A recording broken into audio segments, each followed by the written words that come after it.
Hello ನಮಸ್ಕಾರ. ನೀವು ನೋಡ್ತಾ ಇದ್ದೀರಾ ಸಮತಾ ಪಬ್ಲಿಕ್ ನ್ಯೂಸ್ 24x7ಗೆ ಸ್ವಾಗತ. ಇವತ್ತು ಇಡೀ ಕರ್ನಾಟಕ ರಾಜ್ಯದ ಎಲ್ಲಾ ಕಡೆನೂ ಕೂಡ ಕರ್ನಾಟಕ ರಾಜ್ಯ ಸರ್ಕಾರ 9 ವಿಶ್ವವಿದ್ಯಾನಿಲಯಗಳನ್ನ ರದ್ದು ಮಾಡಿದ್ದಾರೆ. ನ್ಯಾಯವಾಗಿ ಅನೇಕ ವಿಶ್ವವಿದ್ಯಾನಿಲಯಗಳಲ್ಲಿ ಅನ್ಯಾಯ ನಡೀತಾ ಇದೆ, ಭ್ರಷ್ಟಾಚಾರ ನಡೀತಾ ಇದೆ. ಅದನ್ನ ಸರಿ ಮಾಡ್ತೀವಿ ಅನ್ನೋದು ಗಮನ ಹರಿಸಬೇಕಿತ್ತು ರಾಜ್ಯ ಸರ್ಕಾರ. ಇದರಿಂದ ವಿದ್ಯಾರ್ಥಿಗಳಿಗೆ ಹೆಚ್ಚಿನ ವಿದ್ಯೆ ಕೊಡೋ ದಿಕ್ಕಿನಲ್ಲಿ ರಾಜ್ಯ ಸರ್ಕಾರ ಮುಂದೆ ಬರಬೇಕಾಗಿತ್ತು. ಅದನ್ನ ಬಿಟ್ಟು ರದ್ದು ಮಾಡ್ತೀವಿ ಅಂತಂದ್ರೆ ಶೀತ ಬಂದ್ರೆ ನಾವು ಮೂಗೆ ಕೊಯ್ಕೊಂತೀವಿ ಅನ್ನೋ ಪರಿಸ್ಥಿತಿ ಬಂದಿದೆ. ಇದು ಒಳ್ಳೇದಲ್ಲ. ರದ್ದು ಮಾಡೋದನ್ನ ಕ್ಯಾನ್ಸಲ್ ಮಾಡಿ ವಿಶ್ವವಿದ್ಯಾಲಯಗಳು ಮುಂದುವರಿಸಬೇಕು. ಜೊತೆಗೆ ಆ ಯೂನಿವರ್ಸಿಟಿಗಳು ಶುದ್ಧೀಕರಣ ಆಗೋ ದಿಕ್ಕಿನಲ್ಲಿ ಏನ್ ಬೇಕು ಗಮನ ಹರಿಸಬೇಕು. ಯಾರ್ಯಾರು ಲೂಟಿ ಮಾಡಿದ್ದಾರೆ ತನಿಖೆ ಮಾಡಿ ಅವ್ರ ಬಗ್ಗೆ ಕ್ರಮ ತಗೋಬೇಕು. ಹೆಚ್ಚಿನ ಹಣವನ್ನು ಕೊಟ್ಟು ವಿದ್ಯಾರ್ಥಿಗಳಿಗೆ ಅನುಕೂಲ ಆಗೋ ದಿಕ್ಕಿನಲ್ಲಿ ಯೂನಿವರ್ಸಿಟಿಗಳು ಮುಂದುವರಿಸಬೇಕು. ವ್ಯವಸ್ಥೆ ಕಾಂಗ್ರೆಸ್ ಹಾಳಾಗೋಗ್ಬೇಕು ಅಂತಲೂ ಇಷ್ಟಪಟ್ಟವರು ನಾವೇ. ಹಂಗಾಗಿ ಕರ್ನಾಟಕ ರಾಜ್ಯದಲ್ಲಿ ರಾಜಕೀಯವೇ ಹೊಲಸೋದೋಗಿದೆ. ಒಂದು ರೀತಿಯ ಜನ ವೋಟ್ ಮಾಡಕ್ ಯಾವುದೇ ಪಕ್ಷದವ್ರು ವೋಟ್ ಮಾಡಕ್ ಬನ್ನಿ ಅಂತ ಕರೆದ್ರೆ ಯಾವ ಭಾಷೆಯಲ್ಲಿ ಬೈತಾರೋ ಗೊತ್ತಿಲ್ಲ. ಚುನಾವಣೆ ತಕ್ಷಣ ಬರಲ್ಲ, ಪುಣ್ಯ ತಾಲೂಕ್ ಪಂಚಾಯತ್ ಜಿಲ್ಲಾ ಪಂಚಾಯತಿ ಬರೋಂಥ ಸಂದರ್ಭ ನೋಡೋಣ. ಆದ್ರೆ ಒಟ್ಟು ನನ್ನ ಆಸೆ, ನೀವು ಹೇಳಿದ್ರಿ ಬಿಜೆಪಿ ಕಟ್ಟಿ ಬೆಳೆಸ್ದಿರೋ ಅಂತ, ನನಗಂತೂ ತುಂಬಾ ನೋವಾಗಿದೆ. ಕರ್ನಾಟಕ ರಾಜ್ಯದಲ್ಲಿ ಭಾರತೀಯ ಜನತಾ ಪಾರ್ಟಿ ಈ ಸ್ಥಿತಿ ಬರುತ್ತೆ ಅಂತ ಕಲ್ಪನೆ ಕೂಡ ನನಗಿರ್ಲಿಲ್ಲ. ಈ ಸ್ಥಿತಿ ಬರುತ್ತೆ ಅನ್ನಂತ ಗೊತ್ತಾದ ತಕ್ಷಣ ಸೈದ್ಧಾಂತಿಕವಾಗಿ ನನಗೆ ತುಂಬಾ ನೋವಾಗೇನೆ ನಾನು ಚುನಾವಣೆ ಸ್ಪರ್ಧೆ ಮಾಡಿದ್ದು. ಲೋಕಸಭೆ ಚುನಾವಣೆ ಬೇಡ,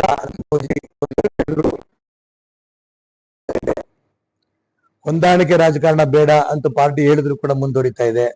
ಭಾರತೀಯ ಜನತಾ ಪಾರ್ಟಿ ಸಿದ್ಧಾಂತವೇ ಹಿಂದುತ್ವವನ್ನು ಉಳಿಸ್ಬೇಕು ಅಂತ. ಆದ್ರೆ ಹಿಂದುತ್ವವನ್ನು ಬಿಟ್ಟು ಜಾತಿ ಕಡೆ ತಿರುಗ್ತಾ ಇದೆ ಪಕ್ಷ.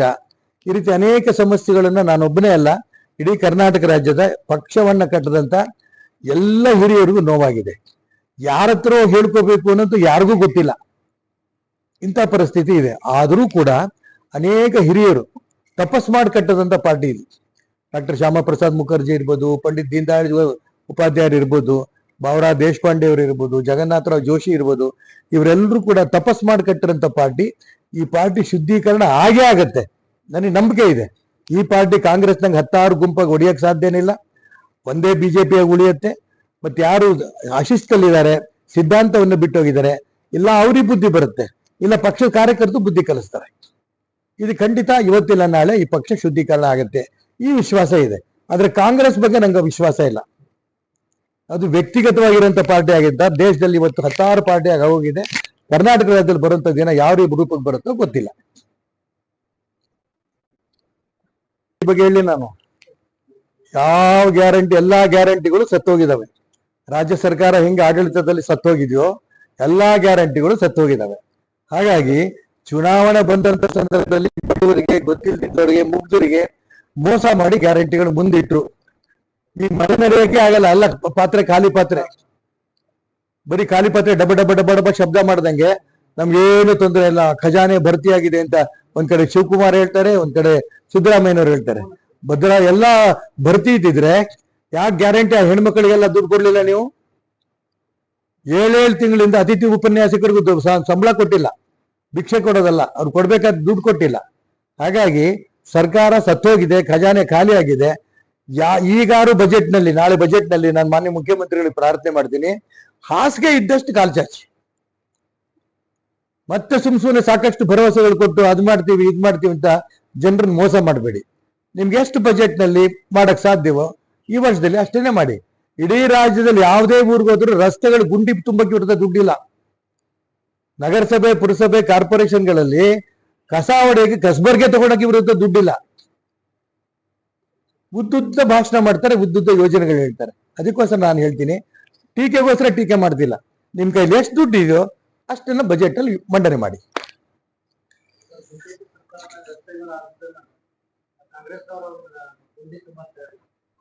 ಬಿಜೆಪಿ ಕಾಂಗ್ರೆಸ್ ಎಲ್ಲ ದುಡ್ಡಿದ್ರೆ ತಾನೆ ಮಂಟರಕ್ಕೆ. ಬಿಜೆಪಿ ಇದ್ದಾಗ ಸಾಕಷ್ಟು, ಬರೀ ರಸ್ತೆ ಅಲ್ಲ, ಸಾಕಷ್ಟು ಯೋಜನೆಗಳಾದವು. ಸುಮ್ನೆ ನಾವು ಯೋಜನೆಗಳನ್ನ, ಗ್ಯಾರಂಟಿಗಳು ಘೋಷಣೆ ಮಾಡಲಿಲ್ಲ, ಜನರನ್ನ ಸೋಮಾರಿಗಳ ಮಾಡಕ್ ಪ್ರಯತ್ನ ಮಾಡಲಿಲ್ಲ. ಯೋಜನೆಗಳು ಬಂದು, ಕೇಂದ್ರದಿಂದ ಹೊಸ ಹೊಸ ಯೋಜನೆಗಳು ಬಂದು, ಜಲ್ ಜೀವನ್ ಮಿಷನ್ ನಾವು ನೆನ್ಪು ಮಾಡ್ಕೋಬೇಕು. ಇವತ್ತಿಗೂ ಕೂಡ ಇಡೀ ಪ್ರತಿ ಮನೆಗೂ ಕುಡಿಯೋ ನೀರು, ಪ್ರತಿ ವ್ಯಕ್ತಿಗೂ ಉದ್ಯೋಗ, ಯಾರು ಉಪವಾಸ ಇರ್ಬೋದು, ಮೋದಿ ಕನಸು. ಹಂಗಾಗಿ ಅದಾಯ್ತು. ಇವ್ರದ್ದೇನು ಓಟ್ಗೆ ತಗೋಬೇಕು ಅಂತ ಒಂದೇ ಉದ್ದೇಶಕ್ಕೆ ತಗೊಂಡು ಬಾಂಡ್ಗಳು ಕೊಟ್ಟರು, ಪಾಪ ಅವರು ನಂಬಿ ಅವರು ಓಟ್ ಕೊಟ್ಟರು, ಈಗ ಅನುಭವಿಸ್ತಾ ಇದ್ದಾರೆ. ಹೌದು. ಬಾಗೇವಾಡಿನಲ್ಲಿ ಫೆಬ್ರವರಿ 4ನೇ ತಾರೀಕು ಕರ್ನಾಟಕ ರಾಜ್ಯದ ಇತಿಹಾಸದಲ್ಲೇ ಆಗದೇ ಇರಷ್ಟು ಒಂದು ಕ್ರಾಂತಿಕಾರಿ ಕಾರ್ಯಕ್ರಮ ಆಯಿತು. ಮುಂದೆ ಧರ್ಮವನ್ನು ಉಳಿಸ್ಬೇಕು, ದೇಶವನ್ನು ಉಳಿಸ್ಬೇಕು ಅನ್ನೋ ಉದ್ದೇಶದಿಂದ 1008 ಪ್ರತಿಜ್ಞೆ ಮಾಡಿದ್ದೇವೆ.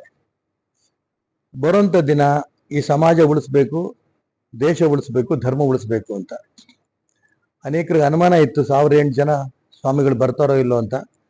ನನ್ನ ಪಕ್ಕದಲ್ಲಿ ಕೂತಿದ್ದಾರೆ ಪೂಜ್ಯ ಮಾಧುಲಿಂಗ ಮಹಾರಾಜ್ ಸ್ವಾಮೀಜಿಯವರು.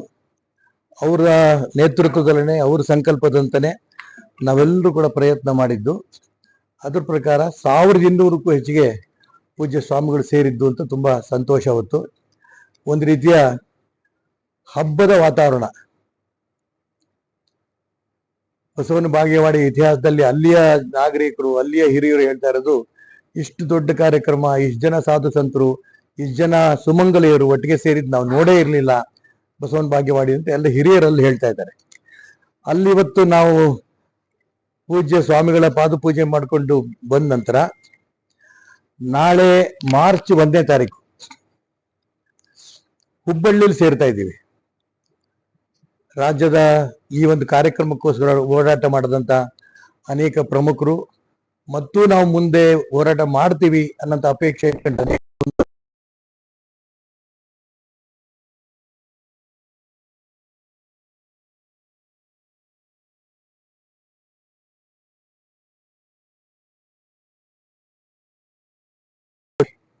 ಏನೇನು ಕಾರ್ಯಕ್ರಮಗಳು ಮುಂದೆ ತಗೋಬೇಕು ಎಲ್ಲ ಸ್ವಾಮಿಗಳ ನೇತೃತ್ವದಲ್ಲೇ ಈ ಕಾರ್ಯಕ್ರಮಗಳಾಗತ್ತೆ. ಹಾಗಾಗಿ ಅವತ್ತು ಸೇರಿದಾಗ ಮುಂದಿನ ಕಾರ್ಯಕ್ರಮಗಳ ಬಗ್ಗೆ ನಾವು ಪ್ಲಾನ್ ಮಾಡ್ತೀವಿ. ವತಿಯಿಂದ ನಿರಂತರವಾಗಿ 2ನೇ ಹೋರಾಟವನ್ನು ಕೈಗೊಂಡಿದ್ದೀವಿ. ಈ ಹೋರಾಟದ ಉದ್ದೇಶ ಏನಪ್ಪ ಅಂತಂದ್ರೆ, ರಾಜ್ಯ ಸರ್ಕಾರ ಈ 9 ವಿಶ್ವವಿದ್ಯಾಲಯಗಳನ್ನು ಏನು ಮುಚ್ಚಿ ಹಾಕ್ತಂತ ಒಂದು ಸ್ಟೇಟ್ಮೆಂಟನ್ನು ಹೊರಡಿಸಿದೆ. ಆ ಸ್ಟೇಟ್ಮೆಂಟನ್ನು ಮರು ಹಿಂಪಡೆಯಬೇಕು. ವಿದ್ಯಾರ್ಥಿಗಳಿಗೆ ಆರ್ಥಿಕ ನೆರವನ್ನು ನೀಡುವುದರ ಜೊತೆಗೆ ಶಿಕ್ಷಣದ ಅವಶ್ಯಕತೆಯನ್ನು ನೀಡಬೇಕಾಗಿ ರಾಜ್ಯ ಸರ್ಕಾರಕ್ಕೆ ನಮ್ಮ ಅಖಿಲ ಭಾರತೀಯ ವಿದ್ಯಾರ್ಥಿ ಪರಿಷತ್ ಮನವಿಯನ್ನು ಮಾಡುತ್ತದೆ. ರಾಜ್ಯ ಸರ್ಕಾರಕ್ಕೆ ಹಣವಿಲ್ಲ ಅಂತ ಏನು ರಾಜ್ಯ ಸರ್ಕಾರ ಹೇಳ್ತಾ ಇದೆ, ಎಲ್ಲ ವಿದ್ಯಾರ್ಥಿಗಳ ಅಖಿಲ ಭಾರತೀಯ ವಿದ್ಯಾರ್ಥಿ ಪರಿಷತ್ ವತಿಯಿಂದ ಭಿಕ್ಷಾಟನೆಯನ್ನು ಮಾಡಿ ರಾಜ್ಯ ಸರ್ಕಾರಕ್ಕೆ ಹಣವನ್ನು ಮುಟ್ಟಿಸುವಂಥ ಕೆಲಸ ನಮ್ಮ ಅಖಿಲ ಭಾರತೀಯ ವಿದ್ಯಾರ್ಥಿ ಪರಿಷತ್ ಮಾಡ್ತೈತಿ. ಅದಕ್ಕೆ ಈ ನಿರ್ಧಾರವನ್ನು ಏನು ನೀವು ರಾಜ್ಯ ಸರ್ಕಾರ ಹೊರಡಿಸಿರಿ 9 ವಿಶ್ವವಿದ್ಯಾಲಯಗಳನ್ನು ಮುಚ್ಚಬೇಕಂತ, ಆ ನಿರ್ಧಾರವನ್ನು ಹಿಂಪಡೆದು ವಿದ್ಯಾರ್ಥಿಗಳಿಗೆ ಶಿಕ್ಷಣದ ವ್ಯವಸ್ಥೆಯನ್ನು ರೂಪಿಸುವಲ್ಲಿ ಪ್ರಮುಖ ಪಾತ್ರವನ್ನು ವಹಿಸಬೇಕಂತೇಳಿ ಅಖಿಲ ಭಾರತೀಯ ವಿದ್ಯಾರ್ಥಿ ಪರಿಷತ್ ಆಗ್ರಹವನ್ನು ನೀಡುತ್ತದೆ.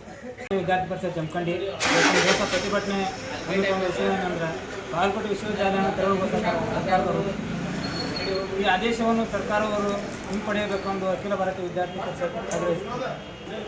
ಸರ್ಕಾರಕ್ಕೆ ಏನಾದರೂ ದುಡ್ಡಿನ ಆರ್ಥಿಕ ಪರಿಸ್ಥಿತಿ ಏನಾದರೂ ಇದನ್ನಾದರೆ ತೊಂದರೆ ಆದರೆ ವಿದ್ಯಾರ್ಥಿಗಳು ಸಹಾಯ ಮಾಡೋಕ್ಕೆ ಎಲ್ಲರೂ ಭದ್ರ ಆಗದಾರ. ತಕ್ಷಣ ಸರ್ಕಾರವು ಇವತ್ತು ನಾವು ಹೋರಾಟವನ್ನು ಕೈಗೊಂಡಿದ್ದೇವೆ.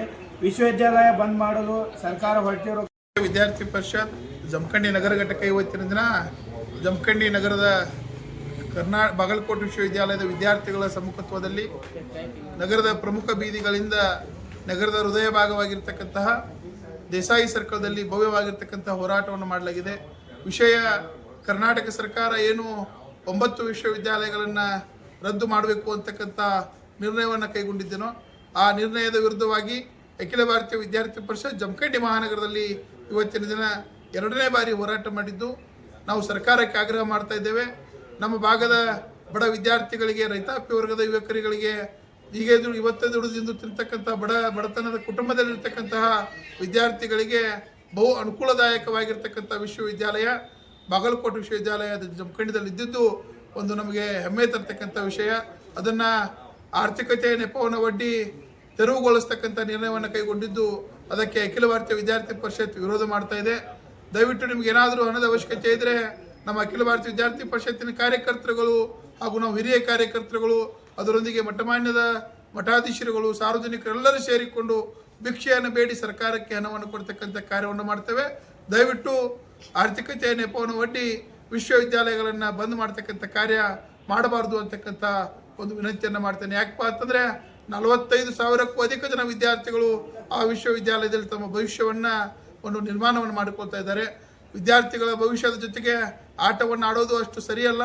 ದಯವಿಟ್ಟು ಏನೇನೋ ಯೋಜನೆಗಳನ್ನು ಮಾಡೋದಕ್ಕೆ ಯಾವುದೋ ರೀತಿಯಾಗಿರ್ತಕ್ಕಂಥ ಹಣವನ್ನು ಖರ್ಚು ಮಾಡೋದಕ್ಕೆ ನಿಮ್ಮ ಹತ್ರ ಸರ್ಕಾರದ ಹತ್ರ ದುಡ್ಡಿದೆ.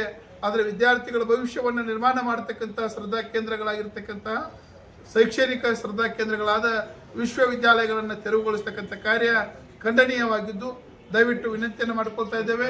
ಕೇಂದ್ರ ಸರ್ಕಾರದ ವಿಷಯ ಏನಪ್ಪ ಅಂತಂದರೆ ಜಿಲ್ಲೆಗೆ ಒಂದು ವಿಶ್ವವಿದ್ಯಾಲಯ ಆಗಬೇಕು ಅಂತಕ್ಕಂಥದ್ದು.